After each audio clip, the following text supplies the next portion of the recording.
tidak penasaran, kita langsung saja akan melihat bagaimana ekspresi dan reaksi calon gubernur dan wakil gubernur nomor urut 3, Pak Anies Baswedan dan juga Sandiaga Uno yang akan dibaca oleh Mbak Poppy Amalia. Ini kita lihat saat ini kan yang maju kan Pak Sandi. 10% itu dari mana? Kalau kalau orang memang menguasai lapangan atau menguasai dari public speaking, dia akan sedikit berjalan gitu dan lebih tenang bisa terlihat. Tapi perhatikan Pak Anies, tangannya meletakkan di dagu. Kita mungkin bisa mendengarkan artinya dagu itu ada seperti yang Anda lakukan saat ini. Dagu itu artinya menggambarkan Anda sedang menganalisa apa yang saya sampaikan. Nah, untuk itu saya akan menganalisa, kita akan mendengarkan terlebih dahulu ini statement dari Pak Sandiaga Uno dan juga Pak Anies Baswedan. Angka 10% itu dari mana? Saya ini pernah membina UMKM sudah 15 tahun lebih. Angkanya kalau kita banding terbalik, kalau ada pendampingan dari 10 pengusaha yang kita create atau kita mulai, nah ini lebih tenang pada saat bicara ini. Background mempengaruhi nggak sih? Background iya, karena bicara mengenai 10% dan ia adalah seorang entrepreneur atau pebisnis gitu. Jadi kalau misalnya ada orang memainkan teori itu pasti akan dibantah. Seorang pebisnis atau entrepreneur akan menggunakan otak kanan dibanding otak kiri. Jadi masuk angka-angka nggak. Nah makanya dikasih kesempatan beliau yang bicara nih. Gitu. Ketika membandingkan dengan kandidat sebelumnya begitu, penggunaan tangan juga banyak tapi tidak terlalu sering begitu. Lebih tenang. Dan kadang juga sempat menaikkan satu tangan ke atas. Satu tangan ke atas itu biasa menandakan tuh sesuatu yang important atau sesuatu yang penting.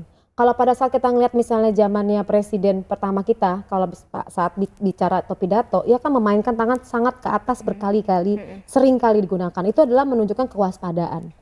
Nah kalau orang mau waspada dia akan nunjuk-nunjuk seperti ini. Nah kalau misalnya tadi Mas Agus di awal terlihat lebih tenang, tapi pada saat bicara mengenai hal yang berkaitan dengan angka dan lain-lain, ia terlihat terburu-buru, artinya lebih banyak main tangan dan ketenangannya agak sedikit terganggu. Apalagi mendekati waktu.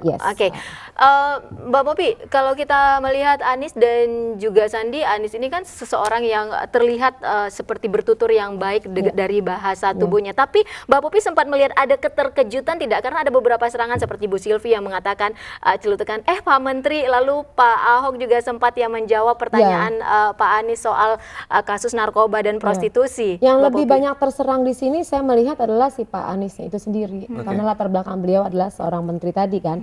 Nah, ia berusaha untuk tenang, walaupun dia terlihat lebih tenang. Dan saya juga melihat di sini adalah ini kekuatannya adalah latihan, karena sampai penyampaian visi misi ia sampaikan di awal, kemudian sempat juga mengambil kesimpulan yang jadi statement di awal diambil sebagai closing. Ini kayak dibikin runtutan gitu loh, kayak dibikin latihan. Jadi kalau misalnya saya ngajar di kelas juga, saya akan membuat orang untuk dilatih seperti itu. Jadi awalnya pembukaannya begini, kemudian closing diambil lagi. Ini latihan. Cuman tadi pada saat menyerang itu udah wajahnya udah terlihat udah berbeda. Pak Anies terlihat sekali di situ loh.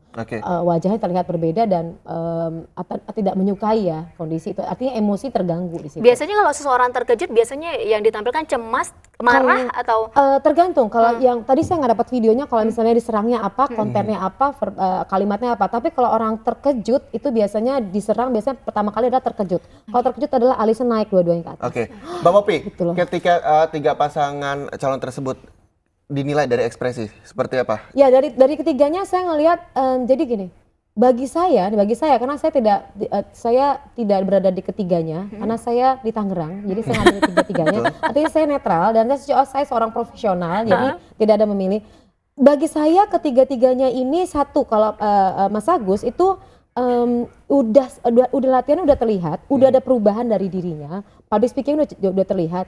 Cuman tadi masih ada emosi yang terburu-buru gitu loh. Akan lebih baik pada saat nanti malam Anda melatih ketenangan atau relaksasi sedikit gitu loh. Nah dari saya itu ya, karena saya nggak bicara konten, jangan terlihat menghafal. Itu dari saya masukannya. Kalau kedua, tolong agak sedikit bangun Pak Ahok, kemudian bergerak sedikit tangannya gitu loh, agak retorika dikit, latihan dikit lah gitu. Sehingga jangan hafal isi kontennya aja nih, jangan ngafalin ini aja. Jadi terlihat itu dan saat Anda mengatakan bahwa saya akan intinya lebih santun sebagai pejabat publik. Jangan kepancing habis itu marah lagi ntar gitu loh. Jadi artinya jaga. Nah yang ketiga Pak ini juga tolong dijaga gitu loh Pak Jarod ini yang ketiga. Nah kalau yang ketiga pada saat menyampaikan yang tolong dibagi pembagiannya separate karena akan terlihat Anda lebih elegan gitu loh. Public speaking jauh lebih baik dan penilaian dari ketiga saya melihat yang ketiga ini public speaking jauh lebih baik gitu loh latihannya. Nah, terakhir tolong digunakan untuk yang 1 dan 2 bagaimana untuk bisa melatih seperti yang ketiga. Oke, kontennya nggak masalah nih. Kita ke Bu Betty, kira-kira apa harapan Bu Betty terhadap debat yang berlangsung hari ini? Singkat saja Bu Betty. Iya, ditonton dan lalu kita berikan penilaian. Lalu punya preferensi dan gunakan hak pilih di balik bilik suara. Oke, kita berdoa semoga debat kali ini hari ini berjalan lancar dan sesuai apa yang menjadi ekspektasi masyarakat bisa terpenuhi dengan jawaban-jawaban para calon. Terima kasih banyak sekali lagi Mbak Popi dan juga Bu Betty atas waktunya dan jangan lupa untuk saksikan debat pilkada putaran kedua pukul 19.30 waktu Indonesia Barat di Ainis TV. Dan pemirsa, usai jeda kami masih akan kembali dengan informasi lainnya. Tetaplah bersama kami. Terima kasih banyak Bu Betty. Iya, sama-sama Pak. Tangannya dingin. Tangan kamu dingin.